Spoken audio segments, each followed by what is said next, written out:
I never imagined my grandson would have a developmental disorder. He's like a broken toy, just useless. He's not good enough for our family." The moment my father blurted out those words, the atmosphere froze. It happened at my sister's funeral. She had been raising her son, who has a developmental disorder, as a single mother. But she passed away, leaving him behind. My parents were just talking nonsense. They were completely out of place, as if an invisible wall had been built around them, causing people to drift away. I didn't want my sister's son to hear what such people were saying. Thinking this, I covered his ears with my hands and glared at my parents.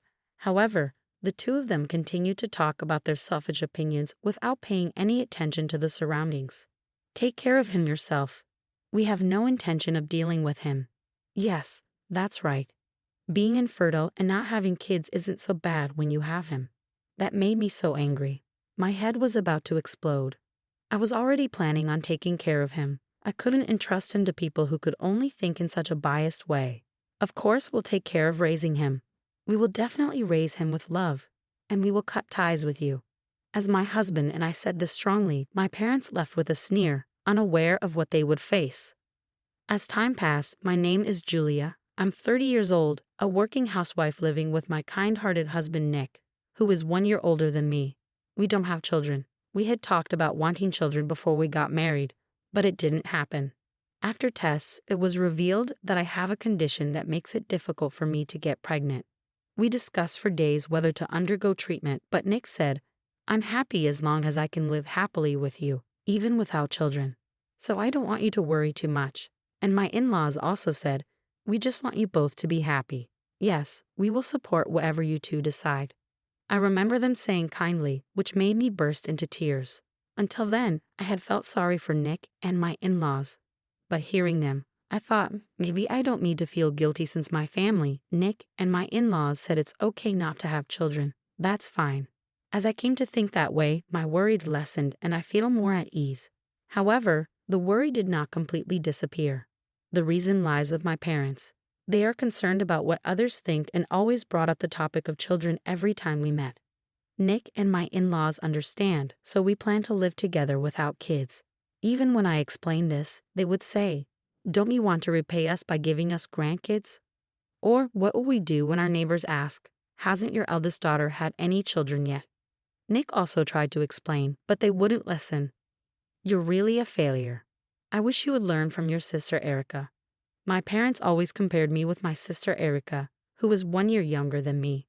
They favored her over me from the beginning, and the issue with children seemed to accelerate that. Erica was not only smart but also athletic and liked by everyone around her. She never bragged about her abilities, always humble and with good character. I liked her too, and we had a good relationship as sisters. I hardly got in touch with my parents, but Erica and I occasionally kept in touch. She has a son named David, now 6 years old. As he grew, it became apparent that he had a developmental disorder. That was the reason she had divorced her husband. "Sis, please keep this a secret from Mom and Dad," Erica said to me, considering their unusual concern for appearances. Who knows what they would say if they found out about David's developmental disorder? Of course, I agreed. While keeping David a secret from our parents, I have been helping her raise her child as a single mother. Then one day, I received a call from the police on my smartphone. "Are you Erica's sister? It's about your sister." After seeing that, the female police officer on the other end of the line fell silent, as if troubled. Something didn't feel right, and even though it wasn't hot, I was still sweating like crazy as my heart raced, and I tried to calm myself. She continued, "Erica has died in an accident." After inhaling sharply, I found myself unable to speak, my mouth hanging open with a mind gone blank. I somehow managed to convey what the police had said to Nick. He placed a hand on my shoulder, repeating Erica's name in an attempt to calm me amidst his own shock. Time quickly passed in a blur due to funeral preparations, and before we knew it, it was the night before the wake. Even then, I couldn't fully grasp that she was no longer in this world. I kept thinking she might call me the next day or that she might come over and have dinner with Nick and me again. I was preoccupied with such thoughts. I wondered whose funeral I was attending, though it felt like a dream. There was no mistake that Erica's name was present in the funeral hall, her portrait framed and displayed. Ah, is she really gone? While I was mourning with Erica's friends, I heard a voice echo through the funeral hall. Look who decided to show up, our daughter who let us down. You still haven't managed to have a kid. I couldn't understand how they could say such things at their own daughter's funeral. My parents were acting like they couldn't see how upset everyone was and just kept insulting me. Friends and relatives looked at my parents with disbelief, clearly seeing the absurdity in their words. It was evident to everyone there that my parents were out of place, saying such bizarre things. However, being in public and grieving Erica's absence made me feel as if my heart was being torn apart. Not just Julia, it seems Erica was an embarrassment as well. All our affection for her seems foolish now. I never thought my grandson would have a developmental disorder. He's like a broken toy, just useless. He's not good enough for our family. My parents were just babbling nonsense. They were completely out of place, as if an invisible wall had been built around them, causing people to drift away. I didn't want my sister's son to hear what such people were saying. Thinking this, I covered his ears with my hands and glared at my parents. Take care of David yourself. We have no intention of dealing with him. Yes, that's right. Being infertile and not having kids isn't so bad when you have him. That made me so angry. My head was about to explode. I was already planning on doing that. I couldn't entrust him to people who could only think in such a biased way. Of course, we will take responsibility for raising this child. We will definitely raise him with love, and we will cut ties with you. After saying that, my parents briefly looked shocked but then scoffed. Oh, do as you please, and left the scene. 10 years later, David had turned 16. Although he initially seemed unsure and out of place living with us, he now appeared completely at ease. Having hit his growth spurt, he had grown rapidly, surpassing my height. David is not quite as tall as Nick yet, but he's getting there. He's growing like crazy. One day after work, Nick told me about a weirdo lurking near our place. He seemed pretty stressed out. Nick described seeing a person wearing a deep hooded parka, unable to discern their gender or age, looking like they were searching for someone. If you go out, Julia, please be careful, Nick advised. Heeding the advice, I was cautious about my surroundings for a few days when going out. However, I didn't encounter the suspicious individual Nick had mentioned. Perhaps they were no longer in the area. Just when I had let my guard down, on my way home from shopping, that person appeared in front of my house. 2 individuals were sitting boldly. Could they be thieves? No, that would be too conspicuous. Wondering about their purpose, I was about to reach for my smartphone to possibly call the police when they shouted, "Julia, is that you? We've been looking for you." I nearly dropped my smartphone in surprise. I managed to pocket it and looked toward the duo who had called out. The hoods fell back, revealing without a doubt the faces of my parents. Having cut ties and not heard from them in 10 years, I never expected to see them again, especially coming to see me. Curiously, I looked at them, wondering what they wanted. When did you build a house without telling us? If you have that kind of money, you should give some to us. You're such an ungrateful daughter, can't you think of us? I was dumbfounded by what they said. Indeed, my parents have been ostracized by their friends, colleagues, and relatives due to their appalling behavior at Erica's funeral. That makes sense. They were pointing fingers instead of understanding, which made them seem like heartless jerks to everyone, especially at my father's company where his usual arrogance had already spread bad rumors. Nobody doubted the rumors because it was typical of him to do something unreasonable. As a result, he was naturally moved to a less significant department. Somehow he managed to work there for 10 years but had recently opted for early retirement and became unemployed. So you're saying you're short on money, but you should have received a severance package. My father looked down, shaking his head in frustration. He had quickly squandered his severance pay and savings. However, I was more resigned than surprised. He had always been prone to wasting money, buying unnecessary things, and letting them collect dust. Even when I lived at home, presumably he had spent all his money, forgetting about the future lack of income, and came to rely on me when he realized he had no money for living expenses. I reported a failure like you until you were an adult, so it's only natural for you to repay us for those expenses. Faced with my father's illogical arguments, I instinctively put my hand to my forehead and sighed. Their refusal to consider getting jobs themselves was characteristically selfish in a bad way. How come you didn't pay us back before building your house? Your son, David, is a disaster, but you're still taking out a mortgage. My mother ran nonsensically. However, they seem to be misunderstanding something.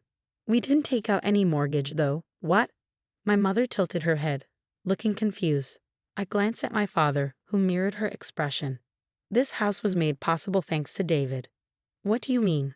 I decided to explain the whole story to my parents. David got really good at coding and used his ability to focus to make apps online. He had been interested in machines since he was young, often intently observing the family computer. Originally, I worked from home using a computer, and one day, seeing me, he expressed a desire to try it too. So I let him start with simple games. As he deepened his knowledge and got his own computer, he became even more engrossed. One of his apps became a hit, allowing us to lead a comfortable and happy life. Of course, not all the app's earnings were spent on buying the house. Most of it was saved. We plan to use it for David's education and living expenses so he can focus on what he loves. Well, if he's such an amazing kid, you should have said so earlier. Suddenly, my mother's attitude changed drastically, and she began to speak in a sweet voice. She put on a forced smile, with her lips trembling slightly, while my father made exaggerated hand gestures. A failure like you can't possibly nurture David's talent. We'll take him in. Had they forgotten what they said at Erica's funeral? Seeing their sickening behavior was unbearable. What are you talking about? You were saying horrible things before. My parents closed in on me step by step as I retreated. With no passers-by around, there was no one to call for help. Just as I was casting my gaze around, wondering what to do. What are you doing? Nick's cold voice resonated. Before I knew it, he was standing beside me, effectively putting an arm around my shoulder.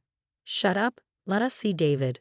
That won't be possible, please go home. His resolute demeanor momentarily intimidated my parents, but they quickly regained their composure, glaring sharply and demanding to be let into the house. Stop if you plan to stay here any longer. I'm calling the police. With that, my parents reluctantly left. However, I couldn't shake the feeling that they wouldn't give up so easily. My predictions soon proved accurate as they reappeared several days later, dressed in the same suspicious parkas, making me rub my eyes in déjà vu. This time. However, there was a particular reason why we had planned to meet them, so their arrival was actually convenient. Let us in, we want to see David, they demanded over the intercom. Seemingly taken aback when I promptly let them in, looking somewhat bewildered, they walked into our home as if it were their own, inspecting everything from the television in the living room to the vase, Nick's collection of mangas, and the shelf filled with David's programming books. They touched everything without permission, displaying an irritating sense of entitlement. I've made some coffee for you, please take a seat. It was only after I invited them to sit that they finally stopped their invasive inspection and settled down at the dining table. My parents sat side by side with me, David and Nick opposite at them. I was anxious they might try to pull David away if he sat at the end. You know why we're here today, right? It's about David, of course. We knew that's what they were here for. Nick and I stiffened our expressions. Since we accepted you to take in David despite your infertility, he should at least pay us a reward. If we hadn't said anything, someone with a terrible personality like yours wouldn't have fought to take him in, right? I wanted to retort that the one with a terrible personality was them. After all, weren't they the ones who had no intention of taking David in? I still remembered the harsh words they had spewed at the funeral. They had clearly stated they had no intention of caring for David. Nick, with his good memory, must remember it just as I do. Come on, David, why don't you live with us? We raised your mother, Erica, with so much love. My mother began to fervently describe how much love they had poured into Erica since she was a child. How they never got angry at her, bought her books, toys, clothes, and accessories, anything she wanted. How they celebrated her birthdays with grand parties at home. I remembered what my mother recounted, but also remembered how she would unfairly lash out at me as if I were to blame for something I hadn't done, and how I never received proper gifts from them. Erica seemed troubled by their favoritism too. When I was unjustly scolded in her place, she would cry and apologize, saying, "I'm sorry, sis, it's my fault." And on occasions like my birthday, she would secretly celebrate with me, gifting me cute hair accessories or cosmetics she bought with her allowance. Erica realized something was wrong with our parents' behavior and grew up normally and kind without being influenced by their mindset. Apparently, my parents mistook this as a result of their good parenting. See, just like I raised Erica to be such a gentle child, I'll raise you the same way. My parents poured their hopeful gaze into David. However, he made a puzzled face and said to me and Nick, "Who are these people?" It had been 10 years since he last saw them, and perhaps due to their lack of money, their appearances had drastically aged and became unkempt, making it understandable that he didn't recognize them. Shocked by being forgotten, my parents were speechless, their mouths opening and closing without words. Frozen, leaning forward at the table, Nick handed them something. My father, noticing it first, slowly turned his gaze and opened the envelope to pull out its contents. "What? How did you get this?" My mother, prompted by my father's surprised voice, looked over, and they both saw documents proving their gambling debts. Nick had suspected their identities as the suspicious individuals from the beginning and had hired a detective agency to investigate. "We cannot hand over David to you, not just because of your financial instability due to deaths, but also because you're not trustworthy as individuals." Nick's tone was stern, a rarity when he speaks to his elders, conveying his anger. "Besides, we've already cut ties, right? So we owe you nothing." Nick nodded firmly in agreement. "Stay away from our precious son, David." Intimidated by his assertiveness, my parents collapsed from their chairs with a clatter. They didn't seem to hurt themselves badly, but struggled to stand up due to their weakness. "Damn it, why are you all so ungrateful?" With those parting words, they finally left. Nick and I watched them leave and then hugged David tightly, relieved. Later, we heard the parents had to sell their house to pay off their debts. "Please let us stay for a while. We have nowhere to go." They had asked relatives and acquaintances, but no one would take them in. Their behavior at the funeral had spread, and no one wanted to invite such unreasonable people into their homes for fear of what they might do. That's what they deserved. They came to us, but we firmly refused. "We prefer if you didn't involve us any further. As I've said before, we've cut ties with you. It was your decision to accept this, so we're under no obligation to provide you with money or a place to live." With that, they left with a look of despair and have not returned since. We told them we'd call the cops if they came back, and that seemed to scare them off. Without a place to stay, they began living almost like homeless people, unable to secure a job due to their age and surviving day to day on short-term jobs. There was this middle-aged couple scanning job listings at the grocery store, but I left before I could figure out if they were my parents. They couldn't afford their phone bills anymore and had to cancel their smartphones. I changed my number just in case, ensuring they can't contact us anymore. We no longer have to fear the doorbell or phone ringing. The three of us now live in peace. I continue my work from home, and David is next to me, working on his computer, developing new apps. He always happily shares his progress with me and Nick. I wonder if he'll tell us about his next app completion. I look forward to it and can't wait to see what he creates next. Together with Nick, I'm committed to nurturing